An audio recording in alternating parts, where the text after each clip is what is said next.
અંદાજિત રાજકોટ મહાનગરપાલિકાની આરોગ્ય શાખા દ્વારા અંદાજિત 2 મહિના પહેલાં જે છે શંકાસ્પદ ઘીના 2 જગ્યાએથી નમૂના લેવામાં આવેલ હતા. જે એક જે છે રણછોડનગર એરિયામાંથી ઘરની અંદરથી જે છે રાત્રે 12 વાગે રેડ કરીને જે છે સેમ્પલ લેવામાં આવેલા હતા. એ અંદાજિત 30 કિલોગ્રામ જેવો જથ્થો હતો. તે જ્યારે આપણે જે છે જથ્થો બધો નાશ કરી અને તેનો જે છે સેમ્પલ આપણે લીધેલું હતું તે સેમ્પલનું જે છે ગઈકાલે જે છે રિઝલ્ટ આવેલું છે તે સબસ્ટાન્ડર્ડ આવેલું છે. તેની અંદર જે છે આપણે કહી શકાય કે તિલનું તેલ અથવા તો ટર્મરિક એટલે કે હળદર ને અથવા તો જે કહી શકાય કે વેજીટેબલ ફેટ તેનો જે છે ભેળસેળ તેમાં આપણને સામે જોવા મળેલ છે. ત્યારબાદ બીજું જે શંકાસ્પદ ઘી હતું જે તેનો જથ્થો જે છે માલવીયનગર પોલીસ સ્ટેશનમાં જે છે પોલીસ દ્વારા જે ફરિયાદ કરવામાં આવેલી હતી તેને અનુસંધાને ત્યાંથી આપણે જે સેમ્પલ લેવામાં આવેલું હતું તેમાં પણ જે છે આ જ પ્રકારની વેજીટેબલ ફેટ અને ઓઇલની જે છે આપણને ભેળસેળ સામે આવેલ જોવા મળેલ છે. તે જથ્થો પણ અંદાજે 5 થી 6 કિલો જેવો જથ્થો હતો.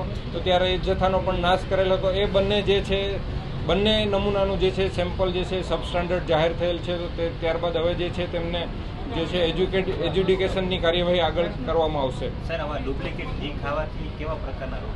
ડુપ્લિકેટ ઘી એટલે કે જેની અંદર વેજીટેબલ ફેટ છે, વેજીટેબલ ઓઇલ કહી શકાય, ટર્મરિક છે, તિલનું તેલ છે, આવા બધા જે છે તેલ ભેળસેળવાળા યુક્ત ઘી જે છે લાંબા ગાળે ખાવાના કારણે હૃદય સંબંધિત ઘાતક બીમારીઓ થવાની શક્યતાઓ પૂરેપૂરી રહેલી છે. સર, લોકો પારખી કેમ શકે કે આ ઘી સાચું છે કે? પ્રાથમિક દ્રષ્ટિએ તો ખરેખર ઘી છે એ પ્રાથમિક દ્રષ્ટિએ ખરેખર શુદ્ધ છે કે તેની અંદર કોઈ પણ પ્રકારની ભેળસેળ છે તે આપણે જાણી શકતા નથી. તેનું જે છે આપણે સેમ્પલ લઈએ અને ટેસ્ટિંગ કરાવીએ ત્યારે જ આપણને ખરેખર ખ્યાલ આવે છે કે આની અંદર કઈ પ્રકારની ભેળસેળ છે તે આપણને જાણવા મળે છે. રાજકોટમાં આવી ઘણી બધી પેઢીઓ છે, તો તેની સામે હવે કઈ પ્રકારની કાર્યવાહી કરવામાં આવશે આરોગ્ય શાખા તરફ? આપ હાલ છેલ્લા 1 વીકથી જોઈ રહ્યા છો કે અત્યારે ગરમ મસાલાની માર્કેટ અત્યારે છે. તો તેને અનુલક્ષીને આરોગ્ય શાખા દ્વારા જે છે છેલ્લા 1 વીકથી સતત બધી મોટી મસાલા માર્કેટમાં જે છે તે સેમ્પલ લેવાની અને ચકાસણી કરવાની કાર્યવાહી હાથ ધરવામાં આવી રહી છે. ત્યારબાદ ઉનાળાની ઋતુને અનુલક્ષીને જે છે આઈસ્ક્રીમ છે, ગોલા છે, ઠંડા પીણા છે, આ બધી વસ્તુઓનો અત્યારે ભરપૂર પ્રમાણમાં લોકો ઉપયોગ કરી રહ્યા છે. વેકેશન પણ પડી રહ્યું છે તો સાંજે લોકો મોટી માત્રામાં બહાર નીકળીને આઈસ્ક્રીમ, ગોલા ને બધું ઠંડા પીણાનો જે છે ભરપૂર ઉપયોગ કરી રહ્યા છે. તો તેને અનુલક્ષીને તેની ડ્રાઈવ પણ હવે 1 કે 2 દિવસમાં ચાલુ કરવામાં આવશે. ત્યારબાદ આ જે શંકાસ્પદ જે જથ્થો ઘીનો આપણને જોવા મળેલ છે તો જે મોટી ડેરીઓ છે અથવા તો નાની ડેરીઓ છે કે જે પોતે જ પ્રોડક્ટ કરી રહ્યા છે ઘીનું અને વેચાણ કરી રહ્યા છે, તો તેવી ડેરીઓમાંથી પણ જે છે ઘીના સેમ્પલ લેવામાં આવશે અને તેની પણ જે છે એક ડ્રાઈવ કરવામાં આવશે. આ બે પેઢીઓ છે ક્યાં મોકલતી પોતાની? એ આ જે છે જે રણછોડનગરમાંથી જે આપણને જથ્થો મળેલ છે એ છે ઘરાવ જે છે ઘીનો જે છે એમનું પોતાનું કોઈ ડેરી કે તેવું કોઈ યુનિટ નથી. એ પોતે જ ઘરની અંદર જ જે છે બનાવતા હતા અને આજુબાજુમાં કે પોતાના જે નજીકના જે કાંઈ હોઈ શકે તેવા લોકોને જે છે તેઓ સપ્લાય કરતા હતા. કેટલા સમયથી આ ઘી બનાવતો?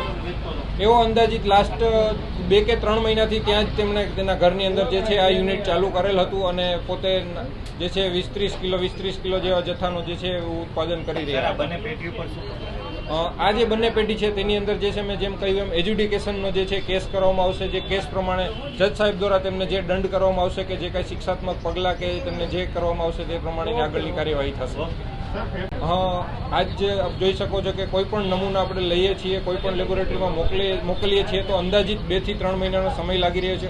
તો ખાસ એનું કારણ એ છે કે લેબોરેટરી જે છે એના પર જે છે ભાર જે છે નમૂનાઓ જે આપણે મોકલી રહ્યા છીએ આપણે મોકલીએ છીએ ત્યારબાદ બીજા જિલ્લાઓ કે બીજા કોર્પોરેશન દ્વારા પણ આ જ લેબોરેટરીમાં નમૂના મોકલવામાં આવતા હોય છે. તો તેના કારણે જે છે સમયમાં થોડો આપણને વિલંબ થતો હોય છે. તો એ બને એટલું આપણે એમને ઉપર બી કહીએ છીએ અને તે લોકોને પણ જાણ કરીએ છીએ કે બને એટલું ઝડપથી જે છે આમનો જે છે અમને રિઝલ્ટ મળી જાય તો ઝડપથી કાર્યવાહી કરી શકાય.